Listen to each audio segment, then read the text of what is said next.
நெல்லிக்காயில் நிறைய vitamins and minerals இருக்கிறதுனால காலையில் வெறும் வயிற்றில் இதில் நம்ம தினமும் குடிச்சிட்டு வந்தனால இதனால் நிறைய நல்ல பயன்கள் இருக்கிறது.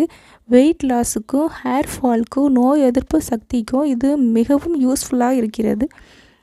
ஒரு மிக்ஸி ஜாரில் 3 நெல்லிக்காய், ஒரு சின்ன பீஸ் இஞ்சி துண்டு, கொஞ்சமாக கருவேப்பிலை. மிக்ஸி ஜாரில் நெல்லிக்காயை வெட்டி போட்டு ஒரு துண்டு இஞ்சி, கொஞ்சமாக ஒரு கொத்து கருவேப்பிலை போதும். அல்சர் தொந்தரவு இருக்கிறவங்க இந்த இஞ்சி சேர்த்துக்க வேண்டாம். வடித்த பழைய கஞ்சி தண்ணியை ஊற்றி நம்ம இப்போ ஜூஸாக எடுத்துக்கலாம். இந்த ஜூஸை தினமும் நம்ம சாப்பிட்டுக்கிட்டு வர்றதுனால நிறைய பெனிஃபிட்ஸ் கிடைக்கிது. தினமும் இந்த ஜூஸை நான் சாப்பிட்டுட்டு வரேன். நீங்களும் இதே மாதிரி சாப்பிட்டுட்டு வாங்க. Okay, thank you.